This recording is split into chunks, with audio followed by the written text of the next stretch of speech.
Introduction to nervous system. In this topic we're going to learn the types of cells in the nervous system, that is your neurons and the glial cells. Then we're going to outline the classification of your nervous system. The final one is we're going to learn about the covering of your central nervous system and the functions of your cerebrospinal fluid. Types of cells in your nervous system. There are basically two types of cells. One is a neuron and the other one is your glial cells. A neuron is a functional unit of your nervous system, or otherwise called as your basic building block. Alright, as you can see in the diagram, we have the cell body, otherwise called as a soma, and we have a projection called as a dendrite. These are useful for collecting information from the adjacent cell.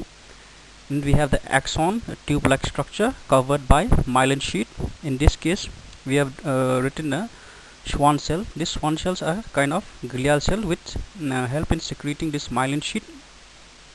The function of this myelin sheet is that it helps in insulation and also help in conduction. And we also have here the node of Ranvier. The node of Ranvier, they help in saltatory conductions. Now the terminal parts, we have a terminal axons and terminal buttons. In this terminal buttons we have what we call as a snaps. Snaps are used for sending signal from one neuron to another adjacent neuron. We have discussed the structure of a neuron. Now we'll see the basic function of a neuron. The basic function of neuron is generating electrical impulse or signal. What do you mean by electrical impulse or signal? It is a kind of a message from the nervous system to any part of the body to perform any function, or otherwise it can receive any message from other parts of the body to the nervous system. The other one is your receive signal. What do you mean by receive signal? It's a kind of a sensory information from different parts of your body.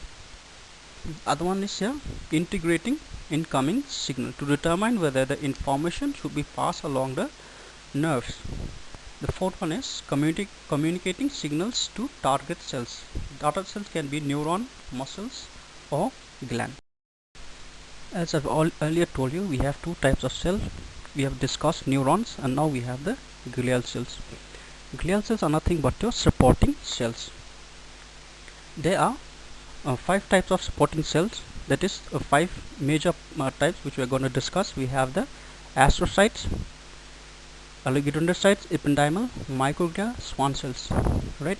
What are the astrocytes? They help regulate the blood-brain barrier, allowing nutrients and molecules to interact with the neuron.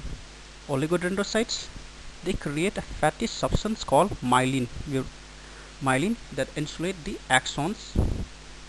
Alright, and it allows electrical message to travel faster.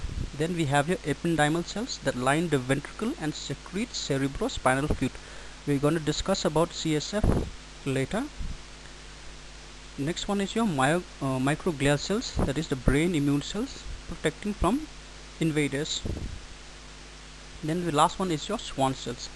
They function a lot like oligodendrocytes. The only difference is that oligodendrocytes, they are found in the CNS. Schwann cells are found in your PNS. The next topic we're going to discuss is classification of your nervous system. The nervous system is broadly classified into two parts: the central nervous system and your peripheral nervous system. The central nervous system consists of your brain and your spinal cord, right? And the peripheral nervous system is present out of your brain and your spinal cord. They are broadly classified into autonomic and somatic nervous system. Autonomic nervous system, we call it involuntary, that is, it is not under our control. For example, your heart rate, your respiration, digestion, right? And then we have your somatic, which is under our voluntary control. For example, for running, for movement, right?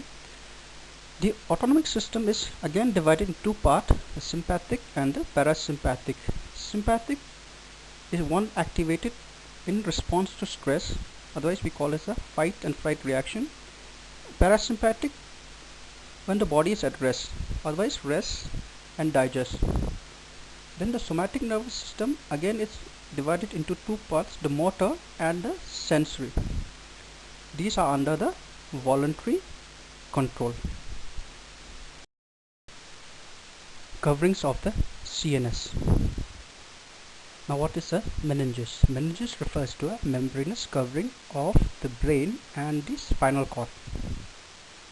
As we can see in the diagram, we have the skin, the periosteum, right, and the cranium, which is your skull. And in between the skull and the brain, we have a layer called the meninges. These meninges are composed of three layers, that is the dura mater, arachnoid, and the pia mater. In between the arachnoid and the pia mater, we have your cerebrospinal fluid. We are going to discuss CSF in the later part, right? Now, what are the major functions of this covering?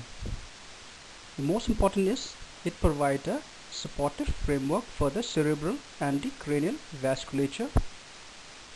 It also acts with the CSF to protect the CNS from mechanical damages. We have already discussed where your cerebrospinal fluid is located, that is in between your pia and your arachnoid mater. Now what is a cerebrospinal fluid? It is clear, colorless body fluid found in the brain and the spinal cord.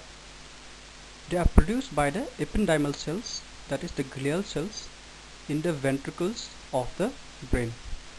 There are about 100 to 150 ml of CSF in the normal adult.